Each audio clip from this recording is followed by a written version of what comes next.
también tenemos que revisar esos paradigmas. Entonces, por el narcotráfico, que es lo que nos tiene y ha logrado descomponer nuestra sociedad, tenemos, por favor, el problema de nuestra Colombia es de que tenemos una producción y un consumo. Usted ve a Alvin Toffler, un teórico y futurólogo, cuando nos habla del cambio y poder. Y él dice que el poder, en la década del 60 al 80, el poder emanaba de las armas, de la droga. En un tiempo del M-19 era con las armas al poder. Afortunadamente entendieron que con las armas no se llega al poder. Pero luego vino la época del 80, 90, que aún persiste, que el dinero es poder. Y ahí es donde, por el facilismo, entró el narcotráfico y la corrupción y el clientelismo. Nos olvidamos de que se puede ascender en la sociedad a través de la educación, y por eso hoy estamos hablando de que el poder lo tiene el conocimiento. Pero no es cualquier conocimiento, es un conocimiento tecnologizado. Entonces, esa producción que todos sabemos, en Nariño se dice que somos los mayores productores en este momento de cocaína, de coca y cocaína. El problema no está en la coca, en la planta, el problema está en el psicotrópico, en el químico, o sea, en el psicotrópico. Es en donde el kilo en Colombia vale 5 millones de pesos. Y la heroína que sale en la amapola, 8 millones el kilo. Pero en el consumo, ese kilo de coca vale 180 millones y 250 millones el de heroína. Pensemos, hay alguien que plantea que si uno tiene $1000 y los invierte así en un negocio no tan rentable como la coca, ganaría $680 en un año. Pero si lo invertimos en ese negocio de la coca, esos $1000 se convierten en 180 millones de pesos. Entonces, esto es lo que corrompió a nuestra sociedad. Pero también hay que entender que esa corrupción es producto de una política educativa, de la famosa tecnología educativa o pedagogía por objetivos o pedagogía por resultados, que convirtió al docente directivo, a los docentes en simples agentes educativos, extensionistas de unas políticas y de unos discursos, que convirtió la evaluación de aprendizajes por test y no una evaluación para la superación y el desarrollo social y humano. Pedro Chayo, un investigador mexicano que vino aquí a Colombia y lo planteó en una entrevista del Tiempo, decía que si solamente nosotros, los profesores, entendiéramos que quien aprende es un sujeto humano, se mejoraría la calidad de la educación. Mire eso de importante. Entonces, esta producción y este consumo, y eso, compañeros, no estamos hablando de kilos, no de gramajes. En el gramaje, el precio de la coca y la heroína, o sea, en la distribución, la ganancia es mucho mayor. Y eso corrompía nuestra sociedad, el facilismo, lo fácil, tener dinero por la vía de lo fácil, tener títulos por la vía de lo fácil. Y ahí está el Ministerio de Educación Nacional, como está en favor de la clase adinerada, de la plutocracia. ¿Qué va a pensar en una calidad, o qué entienden ellos por calidad de educación? Tenemos que revisar lo que se entiende por calidad de educación. Entonces, ese narcotráfico, esa corrupción y el clientelismo. Estamos pensando, el otro día, el espectador, ojalá yo a mis alumnos de la universidad, sobre todo a los de pregrado, en la formación de nuestros maestros, les obligo, yo sé que la obligación mata el deseo, pero toca obligarles que lean El Espectador del domingo. Sí. Porque establecer una relación entre texto y contexto es saber leer. Yo lo que estoy haciendo en este momento es estableciendo esa relación texto-contexto, para poder leer esta sociedad. Y decía que un ingeniero, dice El Espectador de hace 15 días, de que un ingeniero que estaba bien con su empresa privada, se le ocurrió contratar con el Estado. Y que el Estado, dice El Espectador, no estoy inventándome, dice que ese ingeniero se fue a la quiebra con el Estado porque las empresas a las cuales se adjudican los contratos tienen subcontratistas. Y que a él, en un desembolso primero de 250 millones de pesos, le exigieron el 10%, un intermediario entre la empresa que contrata y él. Y luego le fueron pidiendo así el 10%, hasta que el señor se fue a la quiebra y en ese momento admitió su quiebra y no quiere saber nada de contratar con el Estado. Lo fácil. Por eso García Márquez dice que a lo fácil hay que ponerle un gran signo de interrogación. Un gran signo de interrogación. Y esa interrogación tiene que ser ¿cómo construir la sociedad del posconflicto? ¿Cómo construir? La guerrilla que llevamos 53 años del movimiento de las FARC, otro tanto los helenos, todavía subsisten los EPLs, ¿sí? Que en un inicio tuvimos cercanías, admiramos a la guerrilla. Ellos querían, desde lo marginal, volverse contrahegemónicos para algún día llegar por las armas al poder.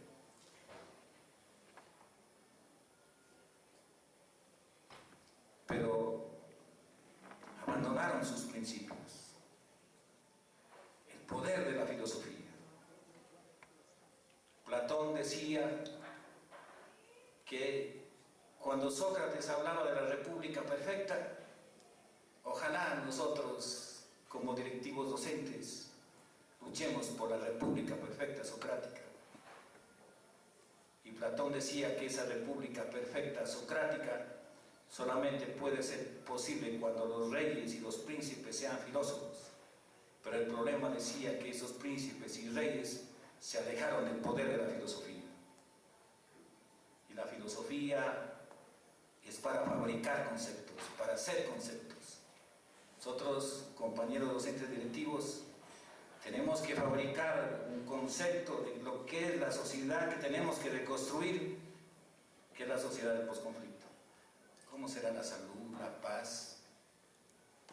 Usted ve que por ese facilismo, esa corrupción y ese clientelismo, ¿a quién han entregado los restaurantes escolares? Ya los que vienen del Atlántico, de esos departamentos del norte de Colombia, a los cuales los saludamos, saben el gran conflicto que tienen en ese momento los restaurantes escolares. ¿Qué alimento les dan? ¿Qué negocio?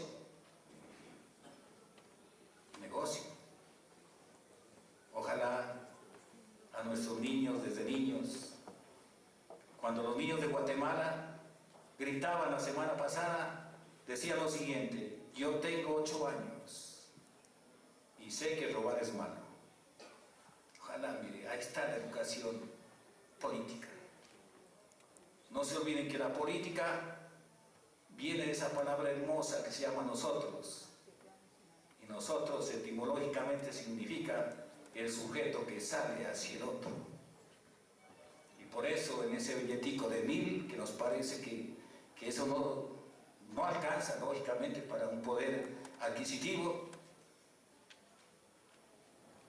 pero sí alcanza para explicar cuál es la sociedad contrahegemónica que tenemos que construir cuando Gaitán, ahí está, no soy un hombre, soy un pueblo. Ahí está la soberanía nacional, ahí está el país nacional en contra de ese país político. Qué bueno, mire la política, el sujeto que sale hacia los otros. Y eso es lo que tenemos que reconstruir. Por eso, una cosa es ser competente y otra cosa es ser competitivo. Competente es el que es capaz de solidarizarse con el otro y competitivo es aquel que acaba con el otro. Ojalá, directivos docentes, seamos competentes. Empecemos a intercambiar experiencias, fracasos, triunfos, debilidades, fortalezas. Pero no nos cerremos hacia el individualismo y hacia el egoísmo. Entonces, mire, ese narcotráfico, bailar es el destino del pensar. Entonces voy a bailar pensando en qué es la pedagogía, la política, la sociedad y del conflicto y del posconflicto. Nuestra Colombia, nuestro país, nuestra nación, vive tiempos demasiado difíciles. Pero esos tiempos difíciles son también tiempos de riesgo, de lucha y de esperanza. Colombia, tenemos su conflicto, y es que tenemos en la pirámide de nuestra sociedad esa clase adinerada que prácticamente llamaríamos los ricos incluidos en el Estado. Al medio tenemos la clase media, que posiblemente nosotros somos de la clase media. Pero no hemos entendido que la clase media en este momento en que se aumenta el precio del dólar por la crisis de la economía de nuestro país y de los países del tercer mundo y subdesarrollados. Si miramos nuestro salario, que hace un año precisamente estaba como en $1.500, hoy ese mismo salario de un directivo docente debe estar más o menos en unos $800. Hemos perdido $700 en un año. Y eso implica perder su poder adquisitivo. Y esa clase media que aquí en Colombia se llama el colchón, que es la que armoniza entre el estado de la clase oligárquica y la clase marginada, los pobres excluidos. Y los pobres excluidos son aquellos marginales que asisten a nuestras instituciones educativas. Por eso iremos mirando por qué queremos meter en la institución educativa la pedagogía y la política y que eso sea lo que se administre. Entonces la clase media, en vez de ir subiendo a la clase adinerada, en este momento está descendiendo a la clase marginada, los pobres excluidos. Pero bueno, en la pirámide, en la base de la pirámide tenemos otro gran problema, que ya ni siquiera es la clase marginada, los pobres, sino están apareciendo en Colombia y en Pasto, que es una ciudad hermosa, todavía somos antes el oasis de La Paz, pero van a encontrar en los diferentes lugares, alrededor de los hoteles, los mismos fenómenos sociales que existen en todo nuestro país. No solamente pobreza, sino miseria. Apareció en Colombia una nueva clase social que son los miserables. Entonces, cada vez el conflicto se nos va aumentando. Observemos la pirámide. El Estado. Ahí aparece la plutocracia y el nepotismo. En la plutocracia lo define el diccionario Larousse, el pequeño diccionario que a veces no lo leemos ni consultamos. Dice que la plutocracia es cuando el gobierno del Estado está en manos de los ricos. Y lo dice así en el diccionario. Y que los ricos no permiten las reformas sociales. No hay reformas sociales. Entonces hay que entender cuál es el papel que juega la educación en esa concepción de la plutocracia y el nepotismo. El doctor Alfredo Molano, de la Universidad Nacional, sociólogo, y le recomendamos que ojalá leamos ese hermoso libro que se llama Al otro lado, de Alfredo Molano, para entender la historia de nuestro país. Alfredo Molano se atrevió a denunciar cómo la descomposición social, a través de desaparecer a gran cantidad de colombianos. Entonces, esa clase adinerada de los ricos incluidos es hegemónica y está en la dirección del Estado. Pero observamos también que ahí hay una sociedad civil. Nosotros, los de la clase media, sí, más los pobres marginados y los pobres excluidos, entendiendo que nosotros hemos llegado a la clase media porque nosotros, en estudios e investigaciones que se hacen, los profesores venimos de clases no miserables, pero sí clases, tampoco de clase media, sino venimos de clase pobre, no paupérrimos, pero sí hijos de trabajadores honestos, de pequeños senderos, de pequeños transportadores, de pequeños ganaderos, de pequeños comerciantes, que ha sido por la educación que hemos tenido una movilidad social y que nos ha permitido estar en la clase media. Ha sido el triunfo también de la educación. Pero en esa clase media, ahí tenemos que mirar unas teorías económicas y políticas.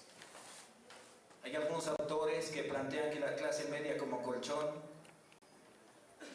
puede ser la que logre, como sociedad civil, llegar a la hegemonía. Pero hoy estamos viendo un caso ejemplar, que es lo que ya se quiere llamar la primavera centroamericana. Hoy, el jueves y viernes, observábamos por las noticias y escuchábamos de que en Guatemala el jueves y viernes hubo un paro nacional de todos, pidiendo la inmunidad del presidente de la República por corrupto, por ladrón. Y hoy amanecimos con la noticia de que el presidente renunció y tiene que ser juzgado. ¿Y eso de qué es producto?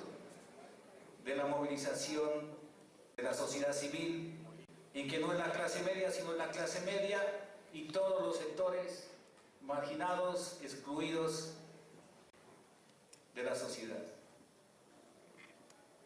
Y eso dice que va a conducir a la primavera centroamericana. Ojalá esa primavera centroamericana no llegue también a Colombia. Entonces, la sociedad civil en Guatemala ha sido contrahegemónica. Con esto quiero que nos detengamos un rato para poder profundizar un poco lo que es el término hegemonía y contrahegemonía. Toda práctica es una relación con el poder. Toda práctica es una relación con el poder. Yo no estoy como congresista, sino más lo estoy haciendo como lo que soy, profesor.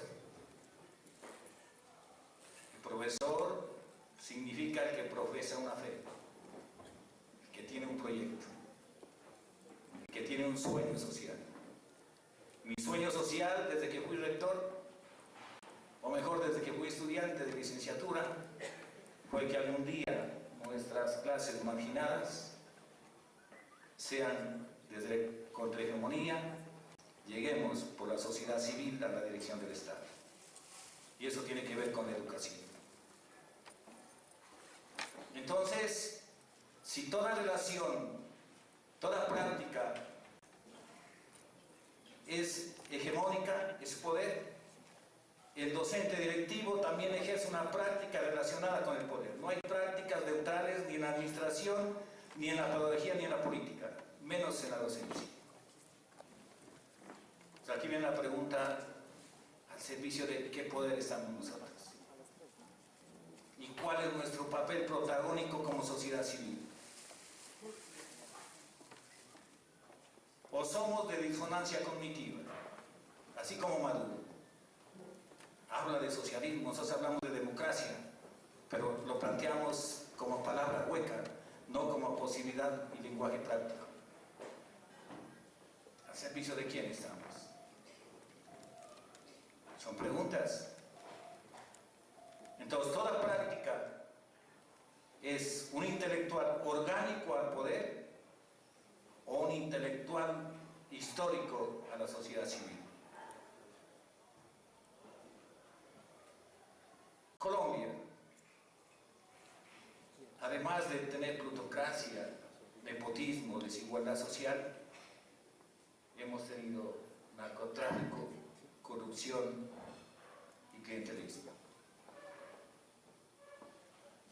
García Márquez nos decía y nos recuerda siempre, cuando a través de 100 años de soledad nos dice que ese Macondo es un pueblo sin visión, con pobreza y corrupto. Los africanos le están reclamando a Europa su deforestación, su degradación, su robo. Ojalá nosotros algún día le cobremos a los norteamericanos que el bienestar de ellos es producto de nuestro malestar y nuestra pobreza es por el endeudamiento externo y la explotación de nuestros recursos y de nuestros condicionamientos políticos, hegemónicos, de una concepción que para ellos la educación es como mercado. Ahí también tenemos que revisar esos paradigmas. Entonces, por el narcotráfico, que es lo que nos tiene y ha logrado descomponer nuestra sociedad,